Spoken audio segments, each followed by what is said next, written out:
तो ये हमारी दीदी का पुण्य स्मृति मास चल रहा है। हम स्टडी में हमेशा दीदी को अपने सामने लक्ष्य में रखते हैं। आप में से बड़ी दीदी को किस किसने देखा है? 1 2 3 4 5, बाकी ने नहीं देखा है। दीदी वो पर्सनैलिटी थी जो सचमुच दीवानी थी। गोपी तो उनका नाम था ही लौकिक, लेकिन दीदी को पढ़ाई स्टडी के लिए बहुत प्यार था। और दीदी की भी एज थी, लेकिन हमेशा नोट पेन दीदी के हाथ में रहता था। और दीदी इतने अच्छे अच्छे पॉइंट्स नोट करती थी और नोट करने के बाद उसका मंथन, चिंतन और शेयर करती थी। अच्छा, हम सब भी दीदी के इस पुण्य स्मृति मास में उस संकल्प से मुरली सुनेंगे। जैसे दीदी सुनती थी, नाचती थी, ऐसे झूमती थी। अच्छा, वो खुशी, वो नशा। तो पढ़ाई हम सब पढ़ते हैं, लेकिन विधि में हमें ये एक बात ऐड करनी है, पढ़ाई पढ़ते पढ़ते आत्माओं के अंदर खुशी और नशा होना चाहिए। आज तो बाबा ने हमें कितना अच्छा सुनाया। आज बाबा ने मेरे लिए ये कहा, तो मुरली सुनने की ये एक विधि रही। दूसरा दीदी की विशेषता थी, दीदी एक नामी थी और इकोनॉमी वाली थी। एक नामी माना एक बाबा के अलावा उसकी कहाँ भी बुद्धि नहीं जाती थी।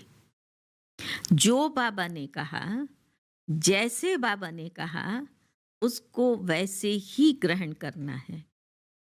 और बाबा की श्रीमत में 0.1% भी, समझा, 1% नहीं, 0.1% भी मन मत ऐड नहीं करती। और उस निश्चय से, तो निश्चय के कारण क्या होता था, हमेशा निश्चिंत थी। हमारा जवाबदार कौन है? बाबा है। तो दीदी को ये निश्चय था कि बाबा बैठा है, बाबा ने जो कहा है वो करना है। एक बार बाबा ऐसे मुरली चला रहे थे क्लास में, और मुरली चलाते चलाते बाबा ने कहा, बच्ची गेट के बाहर चले जाओ, गेट आउट। दीदी कुछ भी बोले बिना या सोचे बिना खड़ी हुई और गेट के बाहर चली गई। बाहर जाकर के एक पत्थर पर बैठ गई, बैठी रही। थोड़े समय के बाद में बाबा, काफी टाइम के बाद मुरली पूरी हुई, उसके बाद बच्चों को मिला, फिर बाहर बाबा चक्कर लगाने निकला। तो बड़े आराम से दीदी एक पत्थर पर बाबा की याद में बैठी हुई थी। दीदी ने उसको उठाया, बाबा ने दीदी को उठाया और कहा, चलो बच्ची। फिर बाबा ने दीदी को पूछा कि बच्ची क्या संकल्प चला? अच्छा, दीदी ने कहा कोई संकल्प नहीं। तो कहा तुमको बाहर भेज दिया? बोली हाँ आपने भेजा, मैं आकर के बैठ गई, तो अभी आप लेने आ गए ना। ये सोचने की बात है, हमारे निश्चय की कसौटी। अगर आप यहाँ क्लास में बैठे मुरली सुन रहे हैं, प्रैक्टिकल में आप जाओ और यहाँ से कोई आपको कहे गेट आउट, कैसा लगेगा आपको? दूसरे दिन आएंगे ही नहीं। सबसे पहले तो सबके बीच में मेरा इंसल्ट कर दिया और मुझे गेट आउट कर दिया, तो मैं क्यों जाऊं? लेकिन दीदी की स्थिति क्या थी? बाबा ने कहा है और बाबा ने कहा, मैं आ गई। कोई संकल्प नहीं चलाया, मेरा क्या होगा, मुझे क्यों कहा, मुझे क्यों भेज दिया। इस बात से हमें अब अपने आप को ये पढ़ाना है, ये स्थिति बनानी है, तब हम पास हो सकेंगे। ऐसे हम रोज आ रहे हैं, मुरली पढ़ रहे हैं, अच्छा हमारा पुरुषार्थ चल रहा है, लेकिन सूक्ष्म में जो कमजोरी है, उस कमजोरी को खत्म करना है। इसको कहते हैं संपूर्ण निश्चय बुद्धि, और निश्चय बुद्धि विजयंती होते हैं। तो अगर इस प्रकार का कोई पेपर हमारे सामने आता है, हमारे मीन्स अभी हमें कोई ये नहीं कहेगा गेट आउट, लेकिन किसी भी रीति का पेपर आए उसमें हम पास हो जाएं। अच्छा, वो अपने आप को पढ़ाना है जैसे दीदी ने किया। तो दीदी को एक बाबा में संपूर्ण निश्चय था। इसको कहते हैं एक बल एक भरोसा, तो पास हो गए। दूसरा, संकल्प और स्वप्न में भी कभी दीदी को लौकिक ने नहीं खींचा, क्योंकि दीदी लौकिक में बहुत संपन्न परिवार की थी, एकदम संपन्न परिवार था। यहां तक दीदी अपना अनुभव सुनाती थी कभी कभी लौकिक का, तो बोली मेरे अंदर बहुत गुस्सा था। एक बार दीदी ने पानी का ग्लास आया से मांगा, जो सर्वेंट थी, और उसने 5 मिनट के बाद ला करके दिया, तो दीदी ने वो पानी का ग्लास उसके ऊपर फेंका। तुमने 5 मिनट लेट क्यों ला करके दिया? ऐसे सुखी संपन्न परिवार में पली हुई आत्मा, लेकिन जब बाबा के घर में आई, बाबा की बनी, तब अपने संपूर्ण संस्कारों में परिवर्तन किया। संपन्न होते हुए भी जो बाबा ने कराया, जैसे कराया, उस लौकिक हद के बंधनों को भूल गई।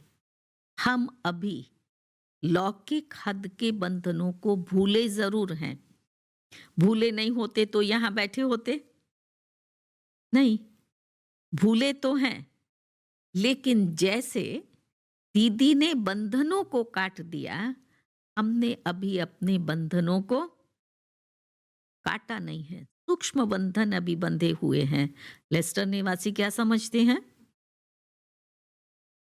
हम बंधनों को काट दिया है, काट रहे हैं?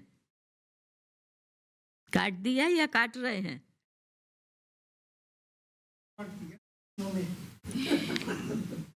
राइट है। और फेल कौन करता है?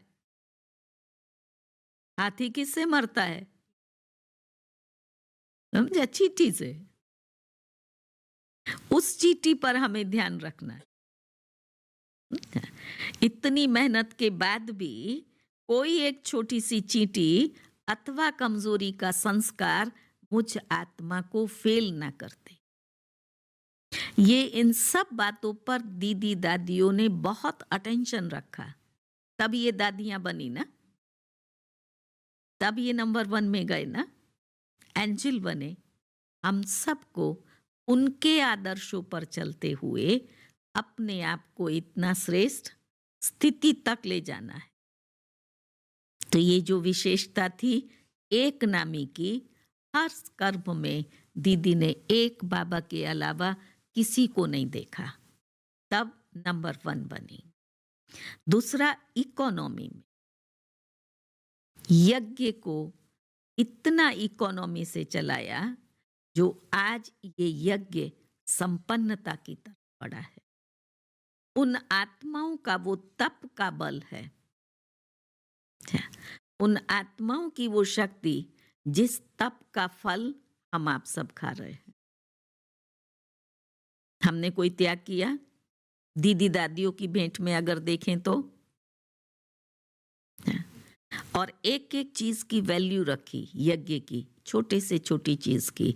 दादी जान की कहती थी मेरा 4 आने का रुमाल होगा ना, मुझे उसकी भी इतनी ही वैल्यू है जो 1000 रुपए की चीज गुम हो जाए तो मुझे संकल्प चले। समान हमारी महंगी चीज जाएंगी तो चिंता होगी, उसकी याद आएंगी। रुमाल गुम हुआ, कोई बात नहीं, दूसरा मिल जाएगा। हर चीज को बड़ा इकोनॉमी से दीदी ने चलाया, तब ये यज्ञ संपन्नता की तरफ गया। तो वो थी पतिव्रता और पिताव्रता। बड़ी दीदी को बोलते थे कि दीदी हमारी पतिव्रता भी है तो पिताव्रता भी है। पिता की हर आज्ञा का पालन करना।